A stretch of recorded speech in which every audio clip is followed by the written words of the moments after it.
CBSE board के 10वीं के रिजल्ट निकले अब 1 महीने से ज़्यादा हो गया। अभी भी जिले के एक स्कूल के 12वीं के सीबीएसई बोर्ड के सैकड़ों स्टूडेंट्स अपने बोर्ड के रिजल्ट के एग्ज़ाम में परेशान हैं। आज इन परेशान परीक्षार्थियों ने सिविल लाइंस स्थित सीबीएसई बोर्ड के रीजनल कार्यालय में इंसाफ की गुहार लगाई है। सीबीएसई बोर्ड के दफ्तर के बाहर प्रदर्शन कर रहे ये सभी परीक्षा प्रयागराज जिले के डांडी इलाके के नामचीन लॉरेंस इंटरनेशनल स्कूल के 12वीं के स्टूडेंट हैं। स्टूडेंट्स का आरोप है कि उन्होंने लॉकडाउन में भी स्कूल की पूरी फीस भरी और स्कूल की तरफ से आयोजित की गई प्री बोर्ड परीक्षाओं में हिस्सा भी लिया है। बावजूद इसके स्कूल प्रबंधन की लापरवाही की वजह से आज तक उनका रिजल्ट घोषित नहीं किया गया। आपको बता दें कि सीबीएसई बोर्ड का 12वीं का रिजल्ट 30 जुलाई को ही घोषित हो चुका है, जबकि लॉरेंस इंटरनेशनल स्कूल डांडी प्रयागराज के इन स्टूडेंट्स को आज तक इनके 12वीं का रिजल्ट नहीं बताया गया। ऐसे में इन स्टूडेंट्स के सामने करियर की अनिश्चितता का बड़ा संकट खड़ा हो गया है। संगम न्यूज़ ने इस स्कूल के प्रिंसिपल और मैनेजमेंट का पक्ष जानने के लिए फ़ोन से बात करने की कोशिश की, लेकिन कॉलेज मैनेजमेंट ने कोई भी जवाब देने से इनकार कर दिया। ऐसे में इन सैकड़ों स्टूडेंट का 1 साल का भविष्य अधर में फंस गया है।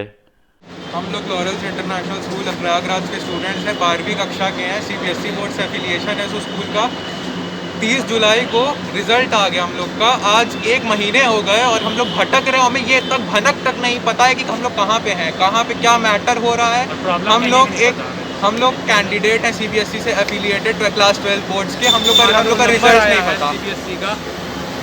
अब ये मैटर क्या हुआ हमें नहीं पता, हमें इससे मतलब नहीं है। ये स्कूल का सीबीएसई का मैटर है, वो अपना समझे, हम क्यों परेशान हो। आज 31 तारीख है, आज ड्यू का आखिरी डेट है और हम लोग को यही नहीं पता हमारा रिजल्ट क्या है। हम क्या सोच के अपना फॉर्म भरें, हमको कुछ पता ही नहीं हम क्या करें आगे चल के। इतनी दिक्कतें हो रही हैं हमको यही नहीं समझ में आ रहा हम आगे क्या करें, बताइए। ऑफिस में किसी से मुलाकात हुई? रीजनल ऑफिसर मैम से बात हुई, उनका कहना है कि आप हेडक्वार्टर कांटेक्ट करिए। हम लोग हेडक्वार्टर के IT department, examination department, chairman, secretary, सभी लोगों से बात की। उनका कहना है कि आप रीजनल ऑफिसर ऑफिस में कांटेक्ट करिए, वही लोग आपका देंगे। लेकिन यहाँ के लोग कह रहे हैं कि आप हेडक्वार्टर कांटेक्ट करिए। हम लोग कहाँ जाएँ और आप बताइए। और इतना अप्रोच करने के बावजूद भी हम लोग को बार बार टहलाया जा रहा है कि आप लोग को वेट करना चाहिए। जब इतना वेट कर लेंगे, जब रिजल्ट आएगा, जब कोई कॉलेज का फॉर्म ही नहीं बचा रहेगा, तो हम लोग रिजल्ट लेके क्या करेंगे। जनसत्ता दल के राष्ट्रीय अध्यक्ष रघुराज प्रताप सिंह उर्फ राजा भैया ने मंगलवार को जनसेवा संकल्प यात्रा का आगाज कर दिया। सुबह 9:30 बजे वो हजारों समर्थकों के साथ बेती राजभवन से अयोध्या के लिए रवाना हुए। अयोध्या में रामलला का दर्शन कर राजा भैया देशव्यापी जनसेवा संकल्प यात्रा पर निकलेंगे। रास्ते में कार्यकर्ता और समर्थक राजा भैया के काफिले को रोककर उनका गर्मजोशी से स्वागत कर रहे हैं। नवंबर 2018 में राजा भैया ने जनसत्ता दल लोकतांत्रिक के नाम से राजनीतिक दल का गठन किया था।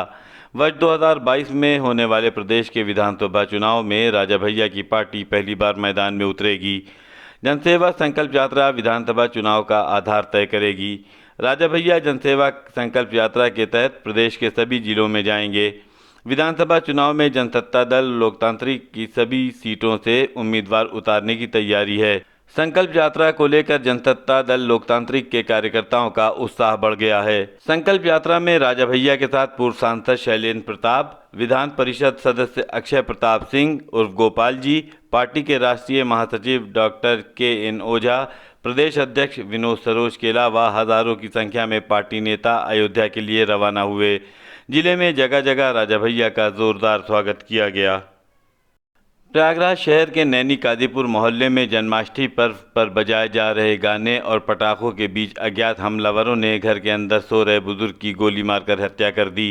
परिजनों को मंगलवार सुबह बुजुर्ग के खून से लथपथ लाश मिली, तब उनको इस बारे में जानकारी मिली। जानकारी के अनुसार नैनी थाना क्षेत्र के बनारसी लाल ओडी फोर्ट के रिटायर्ड कर्मचारी थे। परिजनों के अनुसार सोमवार रात को रोज़ की तरह वो खाना खाकर अपने घर के अंदर सोने चले गए।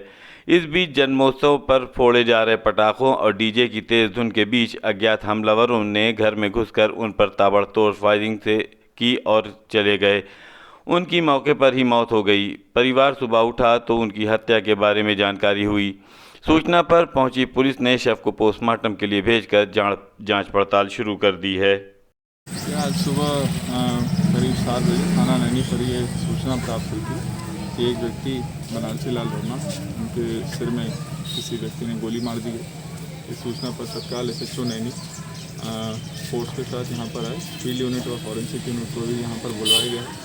घटनास्थल पर तमाम पुलिस टीमें अभी लगी हुई हैं। बॉडी को पोस्टमार्टम के लिए भिजवा दिया गया है, जिसमें मृत्यु के सही समय का पता लगाया जा सके।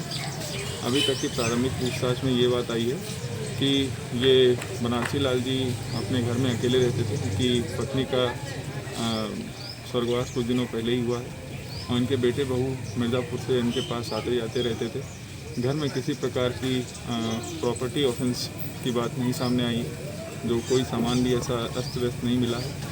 तो प्रथम दृष्टया ये सिंपल मर्डर का केस लग रहा है और अब जो हमारी छानबीन है वो रंजिश को लेकर के कि किस बात पे किसी रंजिश को लेकर के अगर वारदात हुई है, इस पर टिकी हुई है और बहुत जल्द इसमें जो है टीम लगी हुई है, इसका अनावरण करने का प्रयास किया जा रहा है।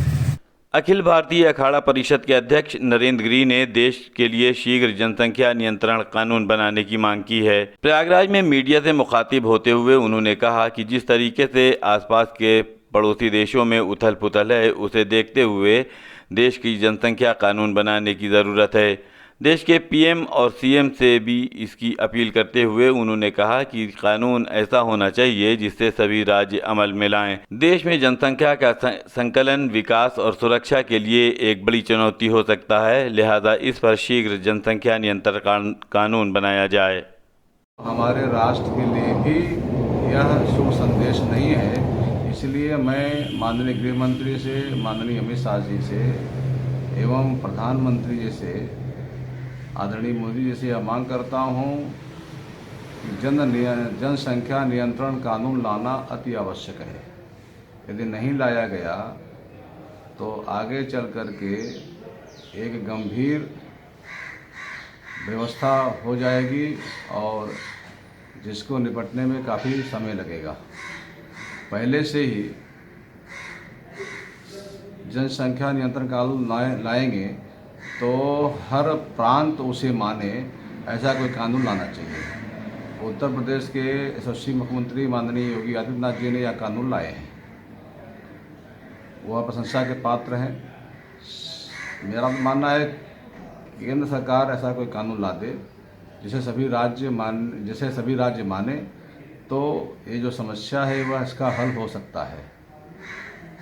तालिबानी सोच वाले भारत में रह कर के उनकी फितरत यही रहेगी कि वो तालिबानी सोच के जो लोग हैं वो अपनी संख्या बढ़ाने का प्रयास करेंगे।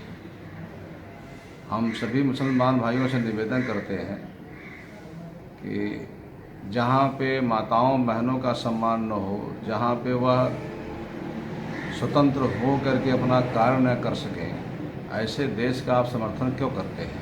और तालिबान कोई देश नहीं हो, तो आतंकवादियों का गढ़ है और पाकिस्तान उसका समर्थन करेगा क्योंकि वो भी आतंकवादियों का गढ़ होता है। तो भारत में रहने वाले मुसलमान भाइयों से हमारा अनुरोध है कि आप लोग भारत में रह कर के भारत के साथ गद्दारी नहीं करें और जो गद्दारी कर रहे हैं मुसलमान उनको समझाइए और नहीं समझ में आता है तो जो मुस्लिम धर्मगुरु भारत के पक्ष में रहते हैं उनको दंड दें, ऐसा आपसे अनुरोध है।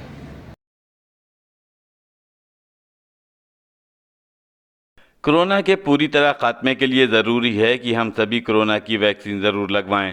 कोरोना की वैक्सीन को लेकर एक कन्फ्यूज़न लोगों के जहन में ये भी कायम है कि वैक्सीन लगवाने के बाद बुखार आता है, लेकिन हकीकत यह है कि कोई भी टीका हो उसे लगवाने के बाद बुखार आना सामान्य सी बात है। कोरोना के वैक्सीन के बुखार से जुड़े भ्रम को दूर कर रही हैं हमारी health expert doctor Shreya Sharma. आप खुद उनसे सुने। वैक्सीन लगवाने के बाद कई लोगों को बुखार आ जाता है, जिस वजह से कोई और भी आस पड़ोस का डर जाता है कि इससे तबीयत खराब हो रही है। ये बुखार से डरने की कोई ज़रूरत नहीं है। अगर आप लोगों के घर में छोटे बच्चे हों तो आप देखेंगे जब उनको 6 हफ्ते पे, 10 हफ्ते पे, 14 हफ्ते पे DPT का टीका लगता है, छोटे बच्चे को भी, उसको भी 2-3 दिन बुखार आता है, हम उसको भी पैरासीटामोल पिलाते हैं। ऐसे ही जब ये वैक्सीन लगेगा तो हो सकता है बुखार, हो सकता है सर दर्द, शरीर में दर्द, जहाँ पर टीका लगा होगा वहाँ पे दर्द, सूजन या हाथ थोड़ा सा उठाने में दिक्कत, जैसा कि टेटनस के टीके में भी हो सकता है। ऐसा सब होते हैं लक्षण, पर इससे घबराने की ज़रूरत नहीं है। हम कोविड से बच जाएं तो उसके लिए अगर 1-2 दिन बुखार आ भी जाता है, घबराएं नहीं। ये किसी भी वैक्सीन का नॉर्मल प्रोसेस है, बॉडी का उसकी तरफ रिएक्शन है जो कि बिल्कुल नॉर्मल है। अभी खबरों में बस इतना ही। आप देखते रहिए संगम न्यूज़।